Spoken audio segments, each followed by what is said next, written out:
வாக்காளர் பட்டியல் திருத்தம் தொடர்பான விதிகளை கண்டிப்புடன் பின்பற்றுவதை உறுதி செய்ய வேண்டும் என்று இந்திய தேர்தல் ஆணையத்திற்கு சென்னை உயர்நீதிமன்றம் உத்தரவிட்டுள்ளது.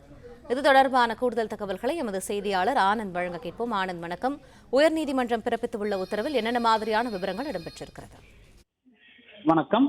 வாக்காளர் பட்டியலில் இருந்து தனது பெயரை நீக்கியதை எதிர்த்து சென்னை வடபழனியைச் சேர்ந்த 70 வயது மணி என்பவர் உயர்நீதிமன்றத்தில் மனு தாக்கல் செய்திருந்தார். இந்த வழக்கை விசாரித்த உயர்நீதிமன்றம் வாக்காளர் பட்டியலிருந்து பெயர் நீக்கம் செய்யப்பட்டது தொடர்ச்சியாக நடந்து வருவதாக புகார் தெரிவிக்கப்பட்டுள்ளதால் அதனை தடுக்க எடுக்கப்பட உள்ள நடவடிக்கை குறித்து மனு தாக்கல் செய்யும்படி தேர்தல் ஆணையத்திற்கு உத்தரவிட்டார். இந்த வழக்கு உயர்நீதிமன்ற நீதிபதிகள் ஆர். சுப்பிரமணியன் மற்றும் ஜி.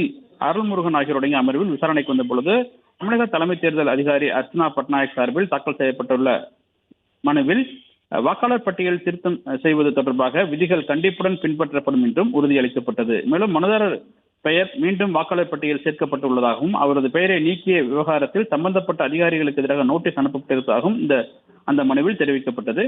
இதனை பதிவு செய்து கொண்ட நீதிபதிகள் வாக்காளர் பட்டியலில் பெயர் நீக்கம் செய்யப்பட்டது தொடர்பாக எதிர்காலத்தில் எந்த வழக்காலும் வராத வகையில் வாக்காளர் பட்டியல் திருத்த விதிகளை கண்டிப்புடன் பின்பற்றுவதை உறுதி செய்ய வேண்டும் என தேர்தல் ஆணையத்திற்கு உத்தரவிட்டார். அதேபோல் மனுதாரரின் பெயரை பட்டியலில் இருந்து நீக்கியது தொடர்பாக அதிகாரிகளுக்கு எதிராக எடுத்துள்ள நடவடிக்கையில் தொடர்ந்து விசாரித்து முடிவு காண வேண்டும் எனவும் உத்தரவிட்ட நீதிபதிகள் வழக்கை முடித்து வைத்துள்ளனர்.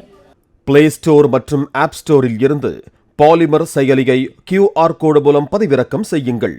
செய்திகளை உடனுக்குடன் பெறுங்கள்.